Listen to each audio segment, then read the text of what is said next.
Covid का एक नया वेरिएंट ओमिक्रॉन अफ्रीका में तेजी से फैल रहा है। इस वायरस में 50 से ज्यादा म्यूटेशंस है और वैक्सीन इस पर कितनी इफेक्टिव होगी इसका हमें कोई आइडिया नहीं है। WHO ने इसे वेरिएंट ऑफ कंसर्न डिक्लेयर किया है, क्योंकि इस वायरस की वजह से पूरी दुनिया को डेंजर है। WHO डरी हुई क्यों है? 3 reasons: number of mutations, type of mutation, speed of its spread. आज तक सबसे फास्ट स्प्रेड होने वाला वेरिएंट है ओमिक्रॉन। ये न्यूज सुनते ही बड़े देशों ने अफ्रीका से आने वाली सारी फ्लाइट्स बैन कर दी और दुनिया भर के स्टॉक मार्केट्स गिरना स्टार्ट हो गए।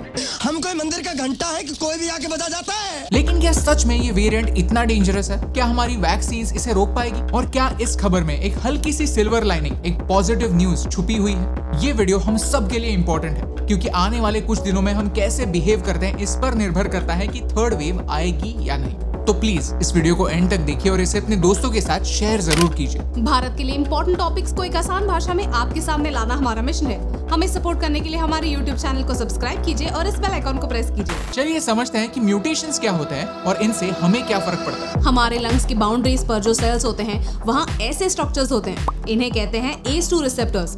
कोविड के वायरस के ऊपर कुछ ऐसे रेस स्पाइक्स होते हैं जिन्हें स्पाइक प्रोटीन कहते हैं। जब ये स्पाइक प्रोटीन्स ACE2 रिसेप्टर्स के साथ कनेक्ट होते हैं तब हमारी लंग्स में इन्फेक्शन फैलता है। इन वेरी सिंपल टर्म्स ये लॉक एंड की मैकेनिज्म जैसा है। छोटे छोटे चेंजेस होता है, लेकिन ये चेंजेस जितने इफेक्टिवली कनेक्ट कर सकते हैं उतना ही वायरस ज्यादा इन्फेक्शियस माना जाता है। हमारी वैक्सीन इन स्पाइक प्रोटीन को टारगेट करने के लिए बनी है ताकि वो कोविड के पर्टिकुलर स्पाइक प्रोटीन्स को डिटेक्ट करे और उन्हें ACE2 रिसेप्टर से कनेक्ट होने से पहले ही मार दे। लेकिन ओमिक्रॉन वेरिएंट में इस स्पाइक प्रोटीन में 30 म्यूटेशंस यानी 30 चेंजेस हैं। जब हम कोई भी वैक्सीन लेते हैं तो वो वैक्सीन हमारी बॉडी को एक पर्टिकुलर टाइप की एंटीबॉडी क्रिएट करने के सिग्नल्स देते हैं जो इन स्पाइक प्रोटीन्स को कनेक्ट करते हैं और उन्हें हमारी बॉडी के सेल्स के अंदर घुसने से रोकते हैं। लेकिन म्यूटेशंस की वजह से, चेंजेस की वजह से चीजें कॉम्प्लिकेटेड बन जाती हैं। क्योंकि अब तक हमें ये पता नहीं है कि पुराने एंटीबॉडीज इस नए वेरिएंट पर काम करेंगे या नहीं। तो ओमिक्रॉन कितना डेंजरस है? Short answer, we don't know yet. Long answer, it's complicated. आज साउथ अफ्रीका में ओमिक्रॉन वेरिएंट के 100 केसेस हैं और उनमें से एक इंसान वेंटिलेटर पर है। ये वायरस कितना डेडली है ये टाइम ही बताएगा। लेकिन प्रॉब्लम ये है कि इस वेरिएंट के सिम्टम्स दूसरे वेरिएंट के सिम्टम्स से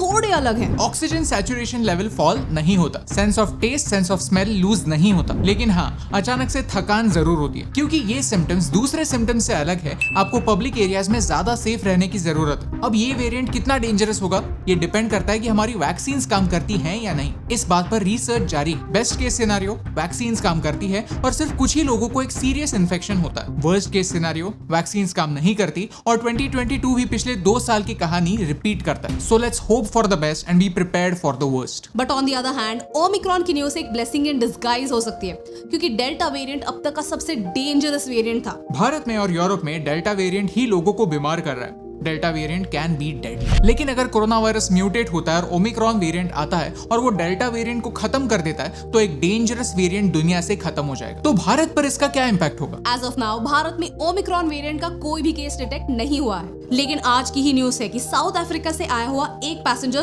कोविड पॉजिटिव टेस्ट हुआ है और BMC ने उस प्लेन पर जो 466 लोग थे उन्हें कांटेक्ट करना शुरू किया है। तो हम क्या कर सकते हैं? Firstly don't panic but don't take it lightly. More infectious does not mean more deadly.